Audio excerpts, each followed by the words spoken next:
Hi. If you're new here, welcome. If you're returning, welcome back. My name is Cherise. I decided to do a video talking about my favorite books for each month of the year up to June because I just was reviewing the books that I read through the year so far. And I read some great books, and I have kind of hit on this in the previous video. I'm going to pick the best book I read each month and just talk about it. So I'll give a brief synopsis of the books that I read. I'll try to keep it super brief, but I will tell you which one I like the best. I'm going through this list on my Fable app because I joined Fable late last year and I absolutely fell in love with this app. And I love that it keeps track of everything I read. And I can be like, oh, I read this in January and this in February. So I love this. So this is what inspired the video. So here we go. Let's get into it. For the month of January, I read The Undertaking of Heart and Mercy. That was the first book I read in January, technically. And this book is by Megan Bannon. This was unusual. This is the first fantasy book. Now, mind you, I guess I should give you a little background on me. I read a little bit of everything. Like, what's behind me isn't the best representation of what I read, because I know if you're like me, you look at people's shelves and you're kind of looking at what else is on their shelf. I read the shelf in front of me is full of nonfiction, information books, language books, finance, all the things, spirituality, religion, self-help. I read romance some. I read fantasy. Fantasy is where I live. That's my favorite genre, as you will probably guess from this list. The only genres I haven't really gotten into are like horror and mystery. I have no interest in horror. Mystery I want to read more of. I just have to find my lane with mystery. And sci-fi, I've only read like two sci-fis, but the first one I read was a banker, Project Hail Mary.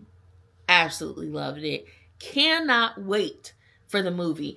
I wasn't excited for the movie. I didn't think I was gonna like the movie. And when I saw that Ryan Gosling was cast as Ryland Grace, I just was like, really, Ryan Gosling? He wasn't at all what I would picture for Ryland. I was picturing somebody, even though Ryland isn't old, I was picturing somebody a bit older in my mind, like somebody that looks a bit more older, a bit older, like a Benedict Cumberbatch or something, or somebody along those lines. But when I saw the trailer, I just saw the trailer yesterday and I watched it like 5 times back to back because it just excited me all over again. And I cannot wait. I'm going to be in that theater geeking out and I don't care. Um, Off topic. Point is, I read a lot of things, but this list is primarily going to be fantasy.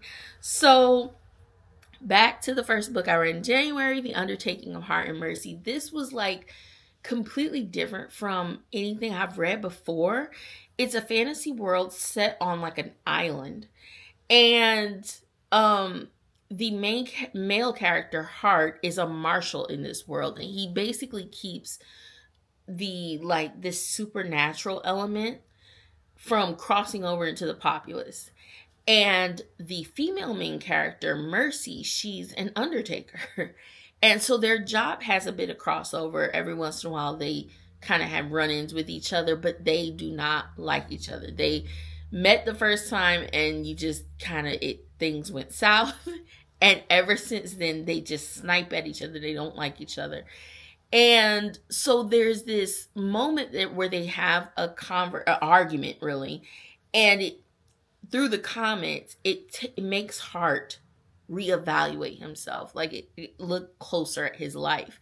And so just in a moment of kind of loneliness or just hurt, he writes a letter, just a letter to whomever may care kind of thing, an anonymous letter, and it finds its way to Mercy.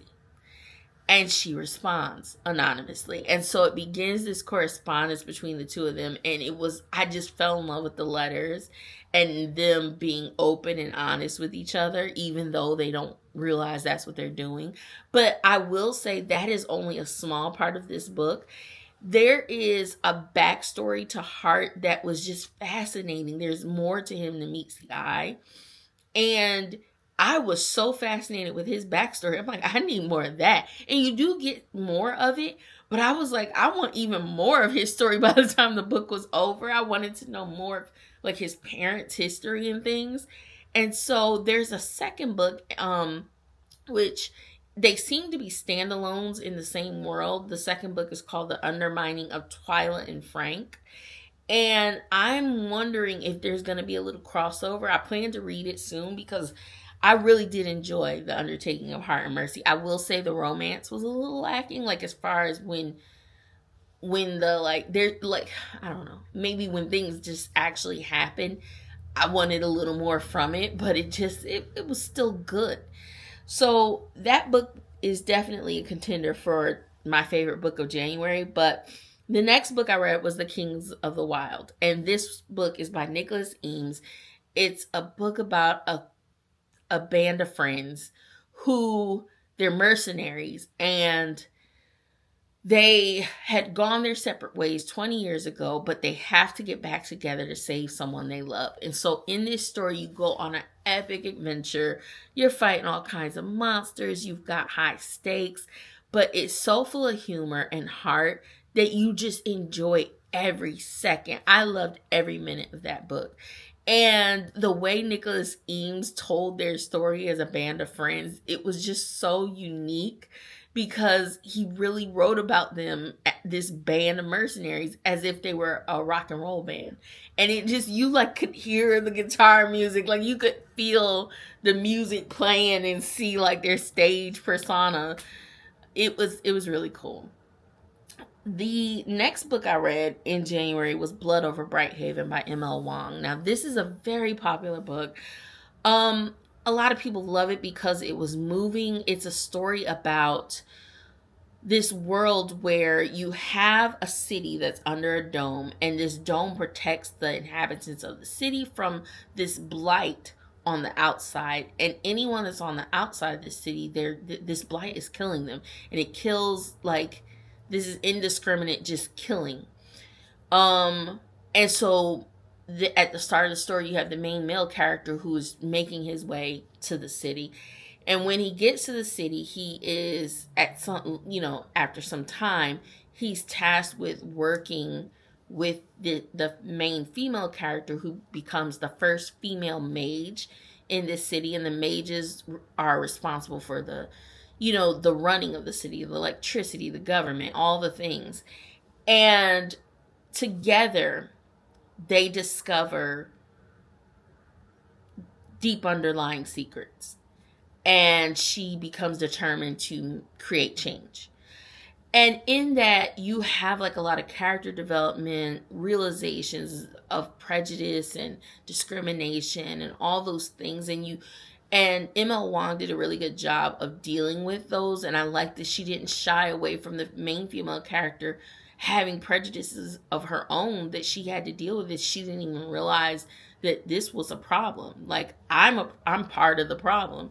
And for anyone who's ever dealt with prejudices and discrimination, it is like a cringy thing just watching just the way the main male character is spoken down to and just all the things. But the reason this one I already know doesn't win the book of the month for me is I'm apparently alone in this, but I predicted everything that happened in that story. I predicted it pretty much like near the beginning. I knew what was going to happen. I knew the twists and turns. Like, nothing really surprised me about the story. So it was just enjoying the unfolding, but I wasn't like shocked or anything like that. So I just read it and was like, wow, yeah, that's kind of messed up. And that was it. Like, that was my only reaction, just because it was like I knew every twist and turn. I don't know why. I don't know why anybody else had that experience, but it seems like I was the only one. The next book I read was When the Moon Hatched. This is by Sarah A. Parker. This was a story. This was the final book I read in January. This story is, it's a story about this, it's this fantasy world where dragons, when they go to die, they calcify into these like, into, you know, an egg basically. They, you know, fold themselves together, so the wings over the tail and everything, and calcify into this egg like shape. And because they tend to settle up high, they're basically like these moons in this world. And the main female character, Rave, she's an assassin. She has gone through a ridiculous amount of trauma and heartache in the story, but because of the trauma and heartache, she's buried it deep in her subconscious, like deep, and will not examine it. So there's large gaps of her life that are just missing, and she doesn't even know what they are, or won't let herself realize it. And so she comes, at the beginning of the story, she comes into contact with the main male character, and they end up kind of working together, banding together to a purpose. And it's their relationship and the beauty of the world. Some of the purple prose, because the book isn't full of purple prose, but it does have like a poetic bent, especially at the beginning. And it was so beautifully written, and the story was so good that I just absolutely loved it. I had no qualms with this story. Loved it from beginning to end. I can't wait for the next installment. So for me, I don't know why I didn't do this before. For me, When the Moon Hatched by Sarah A. Parker wins the award for the best book in the month of January. I absolutely love this. This was perfect. Loved it. Absolutely loved it. And despite its size, I read this pretty quickly. So if you like it, I think you'll fly through it. I used to discriminate against small books. I would not purchase a small book in the past. Like, I felt like, what can a small book, what kind of story can it hold if it's that small? It's not going to be enough for me. So I would just be like, oh, it's not going to be a good enough story. There's not going to be enough meat or detail to keep me entertained. So I wouldn't even pick up small books for decades. But I have since learned the error of my ways, and have found in books like Project Hail Mary and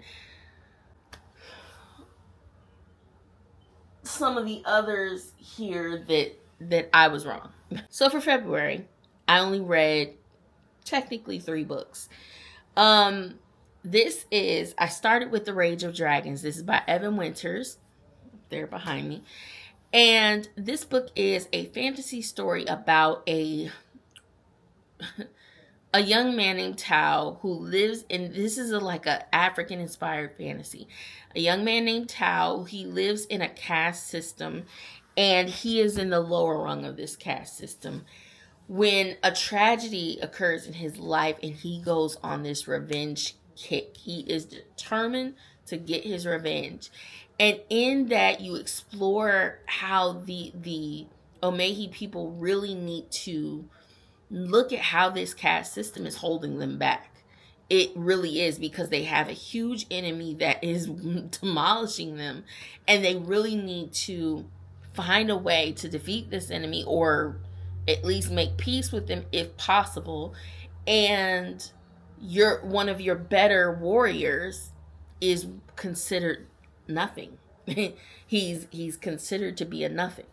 And so it was a very, very unique story, a very interesting story, very fast paced and like gritty, visceral story, but I enjoyed it. I can't wait to read Fires of Vengeance, which is the next book. And I don't know if it's a trilogy. I don't look too much into like how many books. If I'm loving it, I just enjoy it, and that's where we go.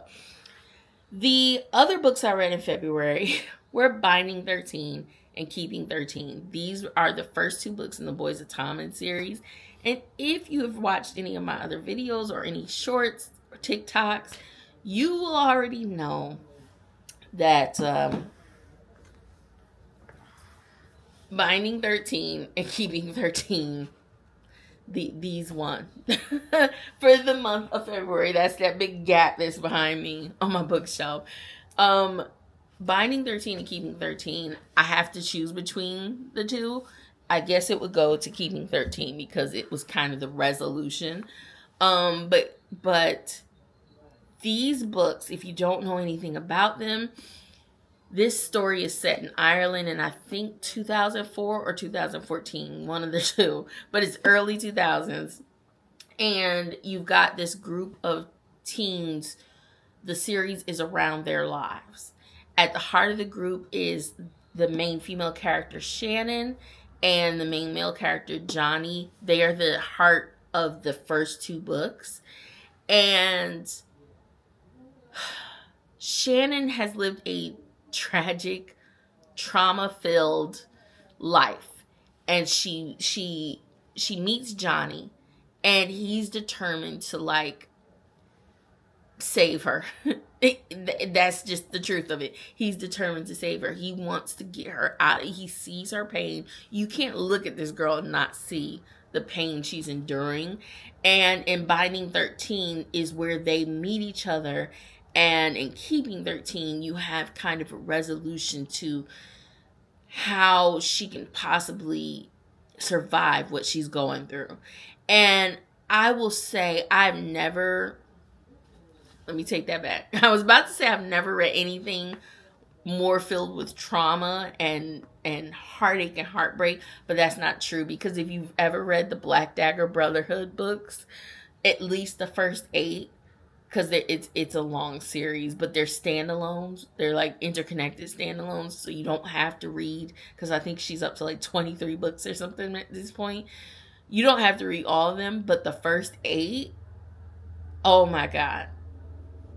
Oh my God, they are, I think, my top 3, like in my top 3 favorite books of all time. They are in that series is the 3rd. But either way, that trauma, like, you've got these stories that are full of love and heart and humor, but the trauma is just as present. And so you have to be ready for this. This is not for the faint of heart what these characters endure in the Boys of Tommen series. But Keeping 13 was just, Binding 13, like 6 stars, 7 stars, loved them. So, for the month of March, surprise, I read Saving 6 and Redeeming 6 and Taming 7, which are the next 3 books in the Boys of Tommen series. So in that same series. And Saving 6 and Redeeming 6 follow the brother of the main female character in Binding 13 and Keeping 13. This is Joey's story, his version of the events plus his own story. And oh my God, I can't go into too much right now, but I'll come back to it in a second. You'll see why. Taming 7 was Gibbs's story. He's a friend of all the characters, and his story was just as he has endured some major trauma. But the thing about Gibbsy is nobody knows what Gibbsy's gone through. They know one thing, but they don't know everything. And so it's one of those, like, please, somebody ask Gibbsy more questions. Somebody dig deeper. Somebody get past the jokes and the humor and see the truth with Gibbsy. And it was heartbreaking. It was heart-rending to know all that he endured. We knew some of it, but to know all of it, it was just like, oh my God, please, somebody hug Gibbsy. Then I read, the last 2 books I read in the month of March were This Woven Kingdom and These Infinite Threads. And this is by Tahereh Mafi. She wrote the Shatter Me series. I haven't read that. But this series, it is a beautiful story, but it does have a bit of darkness, because I will tell you right now, the devil appears. And he's kind of a character that has to be contended with. Like, they have to deal with him in this series. And I was not expecting that. So it kind of threw me off. So this Woven Kingdom, they have to deal with him, and you don't expect it. So it's a throw off, but the story is still, it's like a, good over evil. How can we defeat this, beat this problem, and win? And it is very captivating. It's beautiful as well, and the romance at the center of it. I don't know how she did what she did, but you start out rooting for one character and really wanting love between that character and another. And then by the second and third book, you have completely changed that. And you don't even want this character near the person. You're like, no, not you. Ew, go that way. Like, and I don't know how she did that, but she did it well. However, we're voting for my favorite each month. Well, so you already know that that's gonna go to a book in the Boys of Tommen series, and for me, that would have to be Redeeming Six. This is why I said I'll come back to it, because I already knew it won. So I was like, I don't want to talk about it too much first and then have to come back to it. Redeeming Six. This is the culmination of Joey's story. Like I said, Joey is the brother of Shannon from Binding 13 and Keeping 13, and he is central to their family. Joey is the glue. And seriously, Joey is the glue. And all through Binding 13, Keeping 13, Saving Six, all I was thinking was, somebody help Joey. Somebody please help Joey. All I'm thinking is, somebody pay attention to Joey. When you're the glue in a family, it is so easy. Even if it's a family of friends, you can have a close-knit group of friends and people are going through their own things, and you tend to have one or two people that are they're the glue that holds everybody together. But a lot of times when you're the glue, people forget that this person needs love, attention, affection. Pay attention to me. I might be going through something. So yeah, I might be helping you and holding you and, fighting for you and picking you up. But who's picking me up? Is anybody aware that I need somebody too? And that's what Joey is in this story. And he is my favorite character in the series, and all I want is Joey to just be happy. That's all I want. I need Joey to just have happiness for the rest of his days. That's all I want. It's he's like Dean in Supernatural. If you watch that show, Joey is my Dean, and I need him to just have happiness. You've been through too much, you've sacrificed too much, and I need you to have happiness. And that's why this book was my favorite for the month, because even though I will say Joey goes through everything possible, he goes through so much that you're weary by the time, even though you have ups and downs. So don't get me wrong. When I describe this book, my sister and my niece wouldn't read it for the longest. My sister's about to start it, but they wouldn't read it because I was telling them about the trauma. But I'm like, listen, it's not just you have lots of good moments and happy moments and romance and love and all the things, but you have their lives. They still have to deal with the things they're going through. So by the time things come together, it was so beautiful that I was just this was everything. This is everything. This is one of my favorite books of all times. At the top of my list, my top favorite books, you've got Harry Potter, The Wheel of Time, and The Blackadder Brotherhood. When I read this series, and especially when I read this book, I was like, I think they just bumped my list. I think these are now my favorite books ever.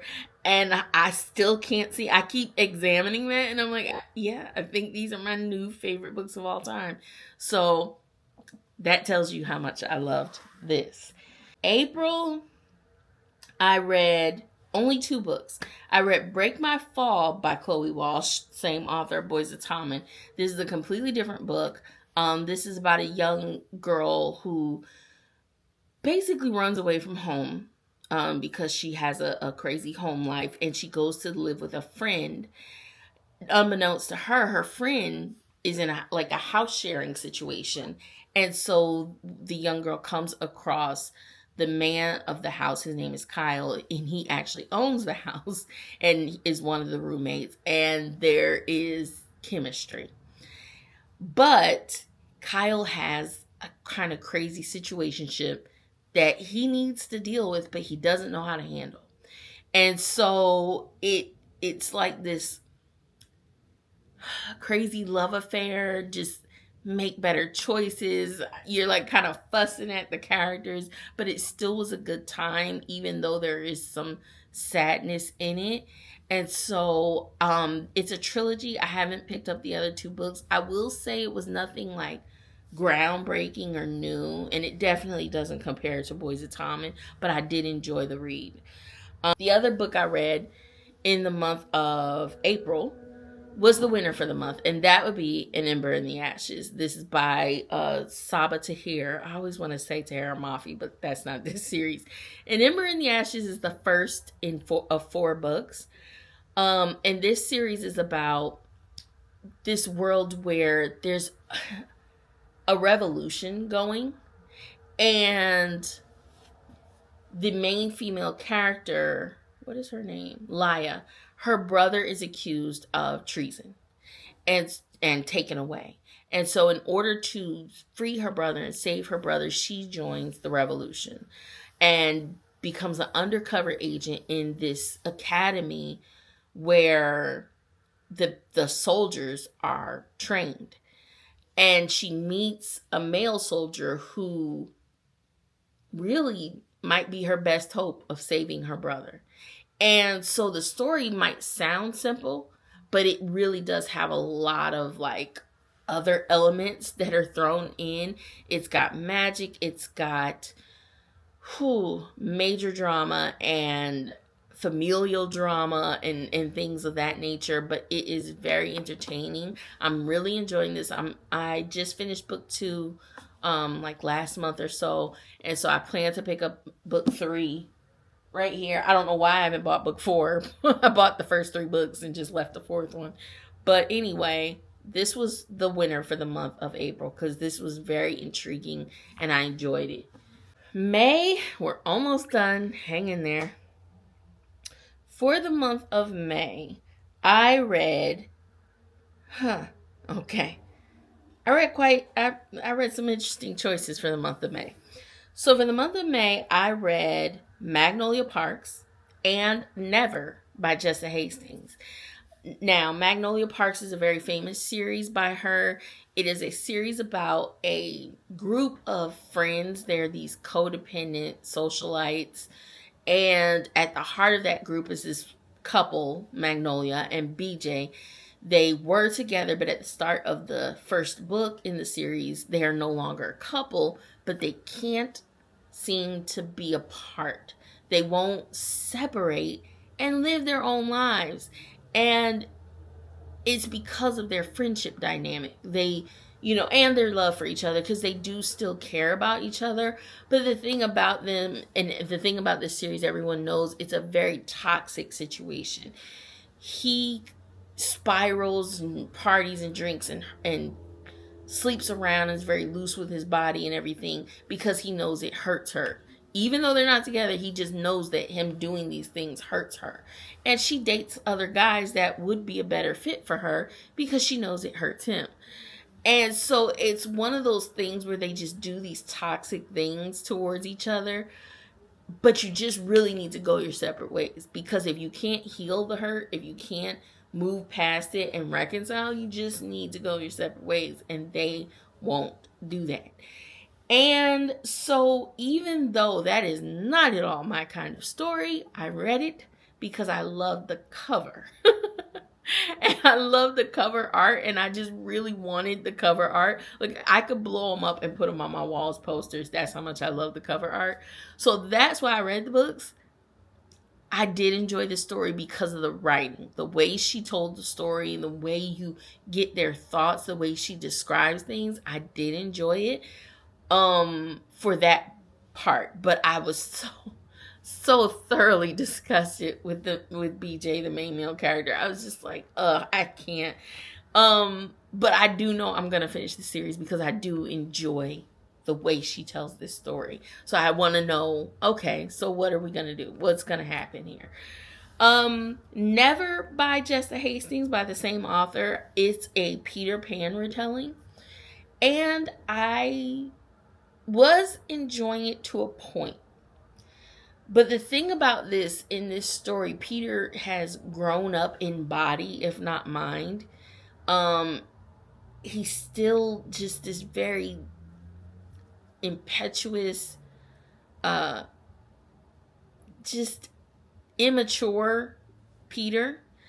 And he does a lot of things that you kind of are like, like, Peter, what's going on there? He's a little psychotic in this story. And I'm just kind of like, what is the deal with Peter? Because he's scary. He's a little scary. And the main female character, she is all the darling. She's a darling woman. A woman of the Darling family. And all the women in the Darling family know that once they reach 13, 14, Peter's going to come for them, take them off to Neverland to have adventures. But Peter doesn't come for her until she's like 18. And he's inexplicably older, at least, like I said, in body, if not mind. And she's taken to Neverland, but she also meets Jameson Hook. This is the son of Captain James.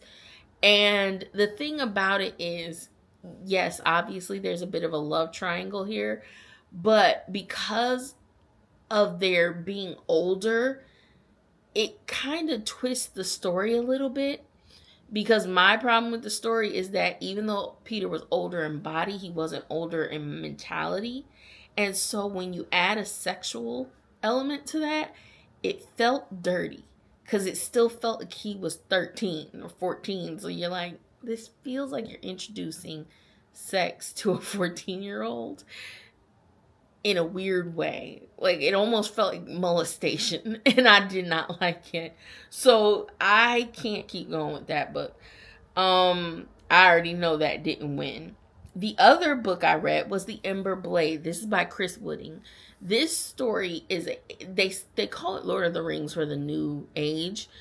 I don't know if I would go that far, but I will say it's along those lines. It is a deep fantasy, high epic fantasy where you've got this young noble named Aaron and his best friend Cade, and they live in this society where they are like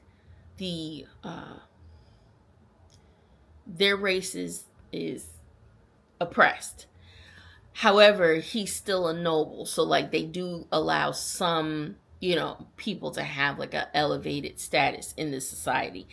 And so he's a noble, but his father is accused of treason one day, and because of what took place when that happened, Aaron and his best friend are thrown in jail for life.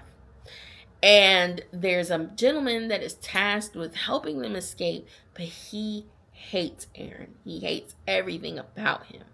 And so it is the journey, the adventure that they go on to try and escape jail and escape their oppressors, and then to find out the truth of why his father was accused of treason, who his father was, who this man is, and so on and so forth. And the story was just, it really did remind you of Lord of the Rings in a lot of ways as far as the things they encounter on the journey, because you've got these magical elements and big scary things they're fighting against. It really was. I had an amazing time reading this story.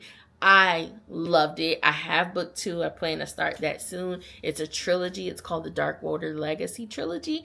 And as much as I enjoyed this story, it did not win for my best book of the month, because the final book I read in the month of May was Onyx Storm. And I'm sorry if that's predictable and not your choice, but Onyx Storm, God, I do not want to pull that down. Onyx Storm. This book, it is the 3rd book in the Empyrean Cycle series. So 4th Wing, Iron Flame, Onyx Storm. I read this in May and I was so excited for it.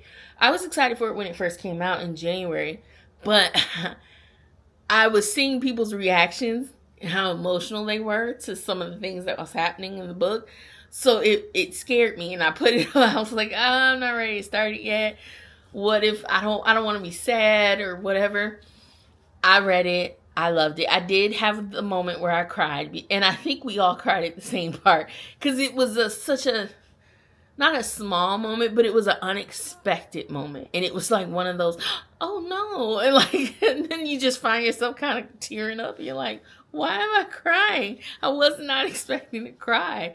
But it was such a good read. In this one, you have the same crew from Fourth Wing, but this time they're going on this like quest, trying to acquire some things to turn the tides of this war they've been fighting.